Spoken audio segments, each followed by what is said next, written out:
Rain group ലോകത്തിലെ number 1 sales consulting company. നമ്മൾ പറയില്ലേ കുറുന്തോട്ടിക്കും വാദവും എന്നുള്ളത്, അതേപോലെ തന്നെ അവർക്കും പറ്റി ഒരു അമളി. അവരുടെ sales team was number 1 skill sales team. എന്നിട്ടും അവർക്ക് നല്ല രീതിയിലുള്ള റിസൾട്ടുകൾ പ്രൊഡ്യൂസ് ചെയ്യാനായിട്ട് പറ്റിയില്ല. അവിടെയാണ് അവർ എൻ്റയർ സെയിൽസ് സ്ട്രാറ്റജി പൊളിച്ചത്.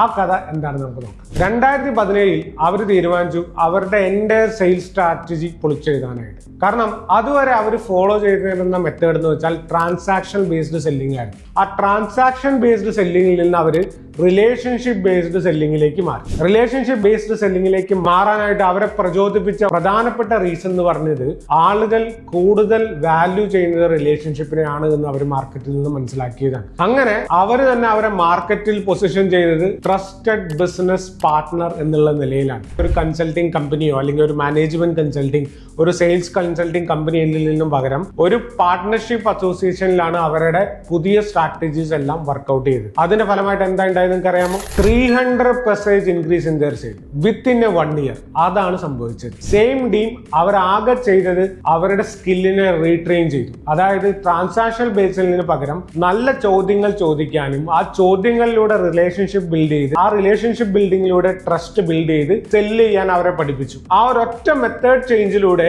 അവർ ഇൻക്രീസ് ചെയ്ത് 300% കമ്പനിയുടെ ടേൺ ഓവർ ആണ്. ഒന്ന് നിങ്ങൾ ആലോചിച്ച് നോക്കൂ, ഇന്ന് നിങ്ങളുടെ കമ്പനിയിൽ നടന്നുകൊണ്ടിരിക്കുന്ന പ്രാക്ടീസ്, ആ പ്രാക്ടീസ് എത്രയോ വർഷങ്ങളായിട്ട് നമ്മൾ മുമ്പോട്ട് കൊണ്ടുവന്നതാണ്. നിങ്ങൾ ഇതുവരെ അതിന് റിവ്യൂ ചെയ്തിട്ടുണ്ടോ? നമ്മൾ ട്രഡീഷണലി ചെയ്തുകൊണ്ടിരിക്കുന്ന ഓരോ സെയിൽസ് പ്രാക്ടീസും ഇന്ന് തന്നെ നമ്മൾ റിവ്യൂ ചെയ്യണം. റിവ്യൂ ചെയ്തിട്ട് എന്താണ് ഈ കാലത്തിന് വേണ്ടത്, കസ്റ്റമർ ഡിമാൻഡ് എന്താണ്, എങ്ങനെയാണ് പുതിയ രീതിയിൽ ഈ സെല്ലിംഗ് നടക്കുന്നത് ലോകത്ത്, അത് മനസ്സിലായി. ചിലപ്പോൾ ഡിജിറ്റൽ ആവാം, ചിലപ്പോൾ ഹൈബ്രിഡ് ആവാം, ചിലപ്പോൾ ഇൻ പേഴ്സൺ ആവാം. എങ്ങനെയാണോ സെല്ലിംഗ് നടക്കുന്നത് അതിനകത്തേക്ക് നമ്മൾ ഒരു അഡാപ്റ്റേഷൻ സ്ട്രാറ്റജി ബിൽഡ് ചെയ്ത് നമ്മൾ ഉടനെ തന്നെ നമ്മുടെ സെയിൽസ് പ്രോസസ്സിനെ അതിലേക്ക് കൺവേർട്ട് ചെയ്യേണ്ടതാണ്. അങ്ങനെ കൺവേർട്ട് ചെയ്താൽ മാത്രമാണ് നമുക്ക് ഈ വേൾഡിൽ നിലനിൽക്കാനായിട്ട് പറ്റൂ. എന്താണ് പുതിയ സെയിൽസിന്റെ ട്രെൻഡ്, എങ്ങനെ ഈ പുതിയ ലോകത്ത് സെല്ല് ചെയ്യണം, എന്തൊക്കെ കാര്യങ്ങൾ നമ്മൾ ഫൗണ്ടേഷൻ ആയിട്ട് പഠിക്കണം, നിങ്ങൾക്ക് അതെല്ലാം അറിയണോ?